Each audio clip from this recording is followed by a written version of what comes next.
సుమన్ టీవీలో మీ business promotions కోసం ఈ కింది నెంబర్ను సంప్రదించగలరు.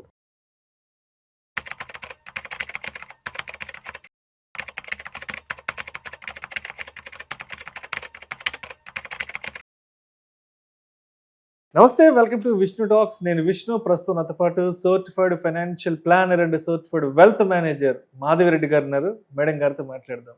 నమస్తే మాధవిరెడ్డి గారు. నమస్తే అండి. Welcome to Vishnu talks. Thank you. So Madhavi Reddy గారు, ఒక్కసారి వీకెండ్ మార్కెట్స్ ఎక్కడ క్లోజ్ అయినాయో వీకెండ్ అవుట్లుక్ లో చూద్దాము. నిఫ్టీ విషయానికి వస్తే కేవలం 30 పాయింట్ల లాభంతో 25,910 వద్ద క్లోజ్ అయింది. సెన్సెక్స్ విషయానికి వస్తే 84 పాయింట్ల లాభంతో 84,562 వద్ద క్లోజ్ అయింది. సో ఎందుకంటే మార్కెట్లు కొంత అన్సర్టినిటీని ఫేస్ చేస్తున్నా ఏమో అనిపిస్తుంది. అండ్ అసలు ఇప్పుడు ప్రజెంట్ అసలు యుఎస్ లో మార్కెట్స్ ఎలా ఉన్నాయి అండ్ యుఎస్ లో అసలు గ్రౌండ్ రియాలిటీలో ఏం జరుగుతుంది?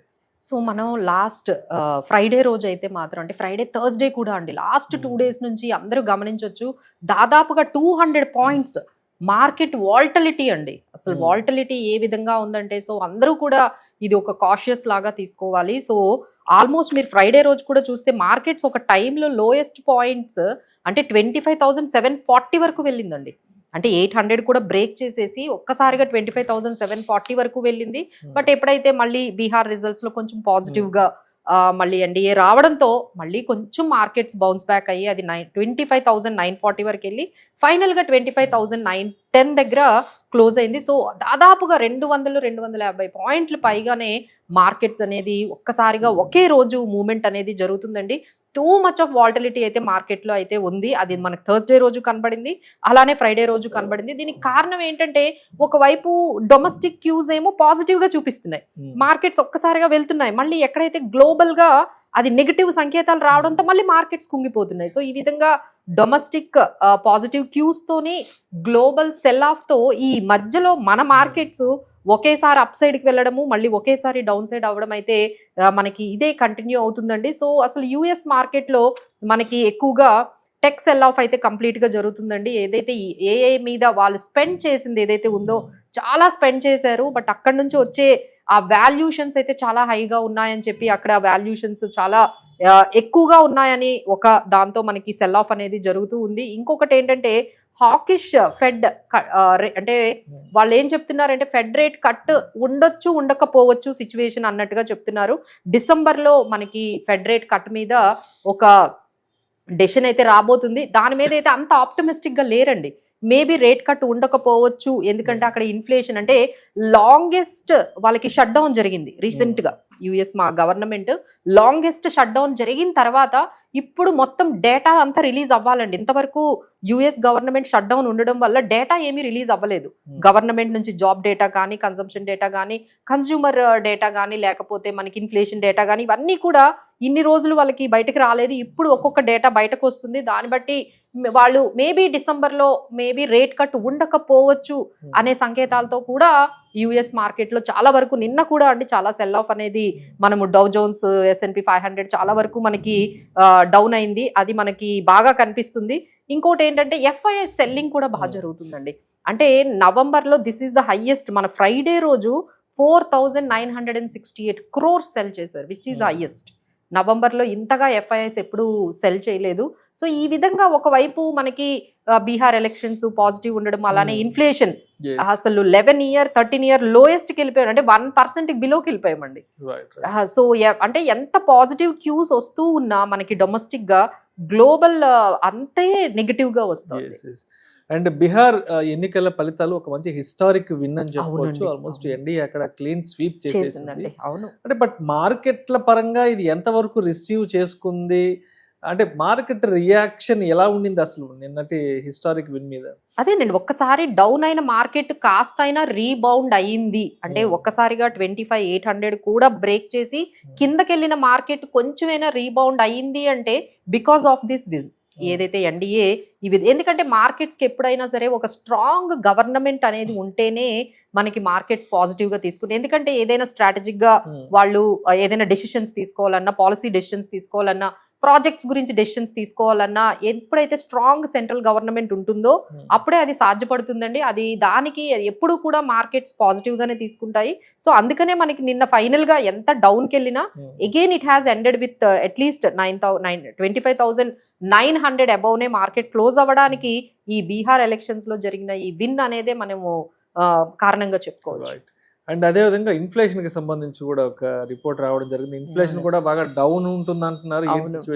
సో ఇదేంటంటే గుడ్ డైలమా అని ఒకరు పోస్ట్ పెట్టారండి. అంటే గుడ్ డైలమా అంటే ఎప్పుడైనా సరే మనకి ఎట్లా ఉంటుందంటే గ్రోత్ అనేది మనకి ఇప్పుడు ఆల్మోస్ట్ జీడిపి గ్రోత్ 6.5% ఉంటే ఇన్ఫ్లేషన్ అందులో 50% ఉంటుందండి. మేబీ ఒక 4%, 5% అలా ఇన్ఫ్లేషన్ అనేది ఉంటుంది. బట్ ఇక్కడ never any economy might have seen this kind of thing. ఎక్కడంటే మనకేమో 6.5% జీడిపి గ్రోత్ అవుతూ ఉంటే ఇన్ఫ్లేషన్ అనేది బిలో 1% ఉండడం, దిస్ ఈజ్ గుడ్ డైలమా అని చెప్పేసి అంటున్నారు. సో దీని కారణంగా మేబీ మనకి December 5th పాలసీ అసలు మనకి రివ్యూ ఉందండి. ఆర్బీఐ రివ్యూ మీటింగ్ ఉంది December 5th ఉంది. సో అక్కడ రేట్ కట్టు ఉండొచ్చు ఉండకపోవచ్చు అనే డైలమా కూడా అక్కడ కూడా స్టార్ట్ అయింది.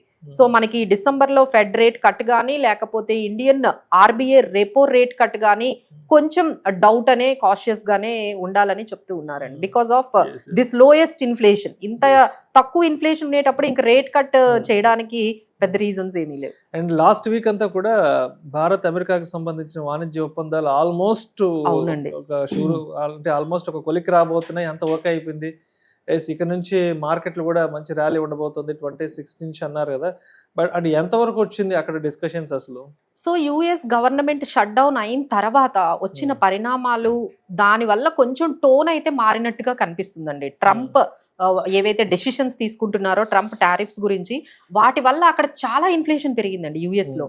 అంటే మనం డే టు డే కాఫీ దగ్గర నుంచి ప్రతి ఒక్క వస్తువు చాలా రేట్లు యుఎస్ లో పెరిగాయి. దీనికి కారణం టారిఫ్సే, దీనికి కారణం టారిఫ్స్ వల్లనే అని చెప్పేసి అక్కడ వాళ్ళు కూడా చాలా వరకు ఆయన మీద ప్రెషర్ ఉందండి. సో దానివల్ల మాకు తెలిసి like maybe we are expecting he would be like కొన్ని ఏరియాస్లో అంటే రైట్ సమ్ ఎక్స్పోర్ట్స్ ఉంటాయి కదండి, ఫార్మా కానీ లేకపోతే ఇలా కొన్ని ఎసెన్షియల్ కమోడిటీస్ కానీ ఫుడ్కి సంబంధించిన వాటిల్లో మాత్రం maybe we are expecting very good deal అయితే రాబోతోంది యుఎస్ ఇండియా ట్రేడ్ డీల్ మధ్య. ఎందుకంటే అక్కడ ఇన్ఫ్లేషన్ చాలా హైగా ఉంది, ప్రెజర్ అయితే చాలా ఉందండి. ఎందుకంటే US economy is not showing any good signals, ఎక్కడా కూడా మంచి సిగ్నల్స్ లేవు. ఎందుకంటే ఇన్ఫ్లేషన్ డేటా పెరగడం కానీ యుఎస్ జాబ్ కట్స్ కూడా చాలా వరకు మీరు గమనించారో లేదో, చాలా పెద్ద పెద్ద కంపెనీలు అండి, పెద్ద పెద్ద కంపెనీల్లో చాలా వరకు జాబ్ కట్స్ అనేవి జరుగుతూ ఉన్నాయి. జాబ్ డేటా కూడా అంత పాజిటివ్ గా లేదు, ఫెడ్ రేట్ కట్ కూడా ఉండకపోవచ్చు అంటున్నారు. So now there is a lot of chances US and India trade deal positive గా అవ్వడానికి ఎక్కువ ఛాన్సెస్ ఉన్నాయి.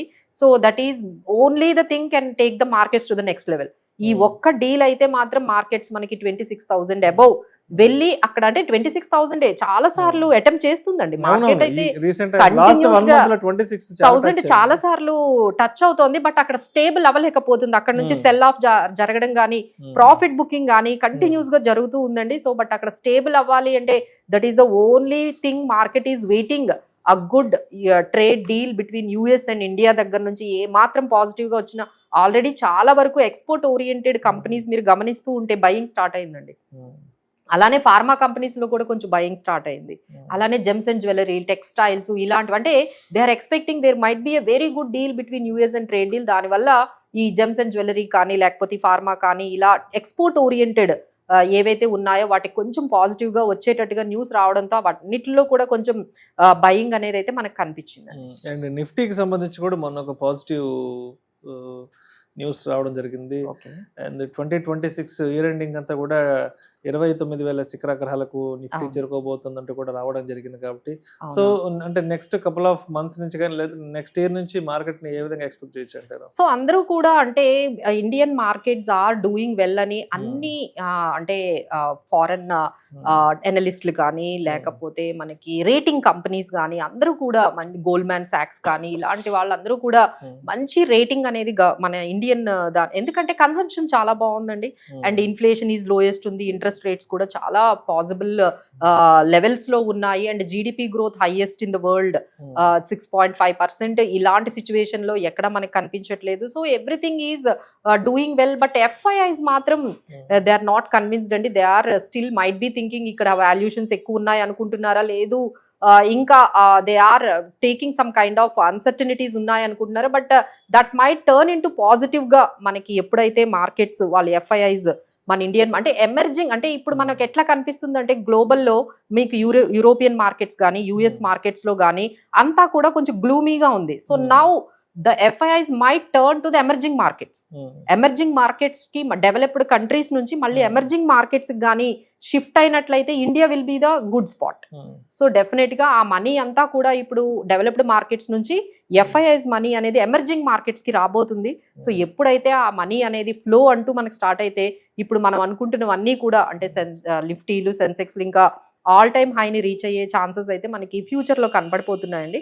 బట్ ఏంటంటే now it will take some time. ఇప్పుడు మార్కెట్ అంతా కూడా కొంచెం ఒక రకమైన అన్సర్టనిటీలో యుఎస్ గ్లోబల్ సెల్ ఆఫ్ వల్ల యుఎస్ లో జరిగే ఆ ఎకనామిక్ స్లో డౌన్ వల్ల మనం అయితే ఇంపాక్ట్ అయితే అవుతున్నామండి. Definitely are markets are getting impacted. So అండి ఇప్పుడు అదే విధంగా అంటే ఇప్పటి వరకు మార్కెట్లకి గ్లోబల్ గా ఉన్న సిచ్యువేషన్స్ కానివ్వండి లేదంటే లోకల్ గా ఉన్న సిచ్యువేషన్స్ అంటే ఎటువంటి సిచ్యువేషన్స్ మార్కెట్లకి సానుకూలంగా ఉన్నాయి అండ్ అదే టైంలో ఇప్పుడు ఏ స్టాక్స్ని మనం ఒక లాంగ్ టర్మ్ తీసుకోవాలంటే ఒక 6 monthsకో ఒక 1 yearకో ఒక లాంగ్ టర్మ్ తీసుకోవాలి అంటే ఎస్ అండ్ ఇప్పటి వరకు మన మార్కెట్లో ఉన్నటువంటి సానుకూల వాతావరణం ఏంటి అసలు? సో ఇప్పటి వరకు మనకి మేజర్గా అయితే జీడిపి గ్రోత్ గురించే మనం మాట్లాడుకుంటున్నాం అండి. So GDP growth is on right track. అలానే మనకి గవర్నమెంట్ కూడా చాలా ప్రాజెక్ట్స్ కొత్త ప్రాజెక్ట్స్ అన్నీ కూడా తీసుకువెళ్తున్నాం. అసలు క్లీన్ ఎనర్జీ కానీ ఈవీ సెక్టార్ కానీ సో ఇలాంటి విషయాల్లో మనం చాలా వరకు ఇన్ఫ్రాస్ట్రక్చర్లో కానీ లేకపోతే డిఫెన్స్లో కానీ దెర్ అంటే మేబీ ప్రైవేట్ కన్సంప్షన్ కొంచెం తగ్గినా బట్ గవర్నమెంట్ క్యాపెక్స్ అనేది చాలా వరకు అది ఒక్కటేనండి పాజిటివ్గా మన ఇండియా నిలబెట్టేది ఏంటంటే గవర్నమెంట్ ఈ spending huge crores of money into different projects. ఎక్కడ చూసినా గవర్నమెంట్ ప్రాజెక్ట్స్ బాగా ఇన్వెస్ట్ చేస్తుంది, ఇన్ఫ్రాస్ట్రక్చర్ ప్రాజెక్ట్స్ లో పెడుతుంది. సో దానివల్ల ఈ సెక్టార్స్ అన్ని కూడా బాగుంటాయి. మ్యానుఫ్యాక్చరింగ్ కానీ లేకపోతే ఇన్ఫ్రా కానీ ఇప్పుడు మనం రీసెంట్ గా చూసుకుంటే చాలా వరకు ఇన్ఫ్రా స్టాక్స్ మళ్ళీ పాజిటివ్ గా స్టార్ట్ అయ్యాయి. So that is the reason where మనం గమనించవచ్చు ఇలాంటి స్టాక్స్ మేబీ ఫ్యూచర్ లో ఇంకా పెరగొచ్చని. ఒకవైపు మెటల్స్ టర్న్ అరౌండ్ అనేది మనకు కనిపిస్తుందండి. Not only gold and silver, మీరు చూసుకుంటే కాపర్ కానీ జింక్ కానీ అల్యూమినియం కానీ ఆల్ ఓవర్ వరల్డ్ లోనే మెటల్స్ అన్ని కూడా పెరుగుతున్నాయి. సో మనకి మెటల్స్ సంబంధించిన టాటా స్టీల్ కానీ వేదాంత కానీ ఇలాంటి కొన్ని మెటల్ స్టాక్స్ కూడా కొంచెం పాజిటివ్ గా ఉండబోతున్నాయి. అలానే ఫార్మా స్టాక్స్ కూడా ఈ because of US trade deal వల్ల కొంచెం పాజిటివ్ గా వస్తే ఫార్మా స్టాక్స్ కూడా బాగుంటాయి. అలానే మనకి ఇప్పుడు మీరు గమనించారో లేదో ఇప్పుడు ఏదైతే మనకి ఈ రేట్ కట్ అనేది ఉందో మనకి ఈ ఇన్ఫ్లేషన్ తక్కువగా ఉందో సో లోన్స్ అనేవి క్రెడిట్ గ్రోత్ అనేది బాగా పెరిగిందండి. Everyone are increase their capacity. అంటే ఎస్పెషల్లీ మనం గోల్డ్ లోన్ చూసుకుంటే అప్పట్లో గోల్డ్ లోన్స్ చాలా తక్కువ ఉండేది. ఇప్పుడు గోల్డ్ వాల్యూ పెరిగింది కాబట్టి లోన్లు కూడా ఎక్కువగా తీసుకుంటున్నారు. సో దీనివల్ల ఏంటంటే there is a huge liquidity in the మార్కెట్లో అయితే మంచి లిక్విడిటీ ఉంది. మార్కెట్లో గవర్నమెంట్ అనేది బాగా స్పెండ్ చేస్తోంది. సో ఎవ్రీథింగ్ అండ్ కన్సంప్షన్ అంటే జిఎస్టీ కలెక్షన్స్ ఏమనుకున్నారంటే జిఎస్టీ 2.0 తర్వాత తగ్గుతాయి అనుకున్నారు. బట్ ఇన్ ఫ్యాక్ట్ అది పెరిగిందండి. సో అది కూడా మనకి పాజిటివ్ గానే చెప్పొచ్చు.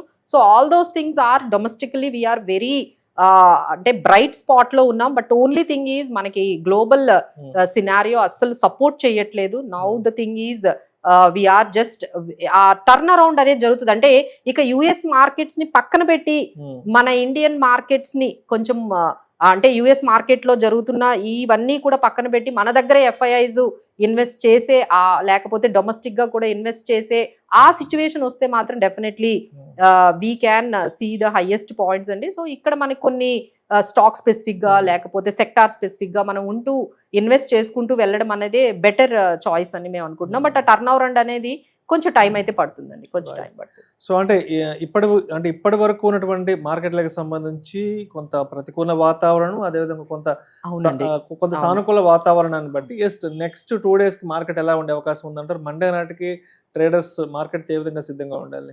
సో మండే రోజు అయితే ఈ పర్టికులర్ మనకి ఈ రేంజ్ అనేది మనం నిఫ్టీ రేంజ్ చూసుకుంటే 25,750 ఇక్కడైతే కొంచెం మంచి స్ట్రాంగ్ సపోర్ట్ 25,650 దగ్గర మంచి సపోర్ట్ అయితే కనిపిస్తుందండి. ఆ తర్వాత మనకి 26,100కి వెళ్ళగానే రెసిస్టెన్స్ అనేది సెల్ ఆఫ్ అనేది ఆ రేంజ్ లో బాగా ఇప్పటికి చాలా సార్లు అటెంప్ట్ చేసిందండి మార్కెట్. బట్ అక్కడికి వెళ్ళగానే అక్కడ మార్కెట్స్ అనేది సెల్ ఆఫ్ ని ప్రెషర్ ని ఎదుర్కొంటూ ఉన్నాయి. సో ఈ రేంజ్ లోనే markets we're expecting. But any kind of trade deal కానీ యుఎస్ అండ్ ఇప్పుడు వరకు మార్కెట్స్ ని ఇలా హోల్డ్ చేస్తున్నది ఒకటి ట్రిగర్ అవుతున్న point US and India trade deal. ఆ అనౌన్స్మెంట్ అఫీషియల్ గా maybe we are expecting very shortly will come. అది కానీ వచ్చింది అంటే మనం ఆ 26,100 ఏదైతే బ్యారియర్ ఉందో అది దాటుకుంటూ నెక్స్ట్ లెవెల్ కి వెళ్ళే అవకాశం ఉందండి. So we're just wait and watching this kind of improvement in US India trade deal. And what about gold and silver prices? Again they are taking the rally. So అవునండి. So gold and silver ఇప్పుడు especially మనం gold గురించి మాట్లాడుకుంటే ఎప్పుడైతే risk అనేది పెరుగుతూ ఉంటుందో gold అనేది పెరుగుతుంది. సో అక్కడ ఒకవైపు యుఎస్ లో ఎకానమీ రిస్క్ అనేది స్టార్ట్ అయింది, అలానే యుఎస్ డాలర్ అనేది వీకనింగ్ జరుగుతోంది. సో యుఎస్ డాలర్ ఎప్పుడైతే వీకనింగ్ అయిందో immediately the money will flow towards gold కి వెళ్ళిపోతోంది. సో అంటే అన్సర్టనిటీస్ అనేవి ఆన్ ద పీక్స్ అని చెప్పొచ్చండి అక్కడ. సో యుఎస్ షట్ డౌన్ జరిగింది. సో దీనివల్ల ఇవన్నీ వాల్టిలిటీ అయితే మనకి గోల్డ్ లో కనపడుతుంది. ఒకసారిగా ఈ యుఎస్ ఫెడ్ రేట్ కట్ మీద కూడా ఈ గోల్డ్ ఇంపాక్ట్ అనేది మనకి జరుగుతుంది. సో యుఎస్ ఫెడ్ రేట్ అనేది ఇప్పుడు కానీ వాళ్ళు తీసుకోకపోతే మళ్ళీ గోల్డ్ అనేది కొంచెం కూల్ ఆఫ్ అవుతుంది. సో ఇట్ ఆల్ వాల్టిలిటీ అయితే గోల్డ్ లో కూడా మనకు కనిపిస్తుందండి. ఒక్కసారిగా పెరగడం, మళ్ళీ మీరు ఒక 2 days అవగానే మళ్ళీ గోల్డ్ అనేది రావడం. So gold also is facing the huge volatility. Like అంటే ఎప్పుడు మేము చూడలేదండి, అంటే ఈక్విటీ మార్కెట్స్ లో వాల్టిలిటీ మనం చూసాం, ఆ గోల్డ్ కూడా సేమ్ ఈక్విటీ మార్కెట్స్ లాగా ఒక 2 రోజులు పెరగడం 2 రోజులు తగ్గడం అనేది ఈ రీసెంట్ టైమ్స్ లోనే మనము ఈ గోల్డ్ లో ఇంత వాల్టిలిటీ చూస్తున్నాం అండి. That will be in this range of 1,26,000 and 1,25,000, 24,000 ఈ రేంజ్ లో గోల్డ్ అయితే మూవ్ అయ్యే ఛాన్సెస్ అయితే కనిపిస్తున్నాయి. Right. Thank you so much Madhu Reddy గారు.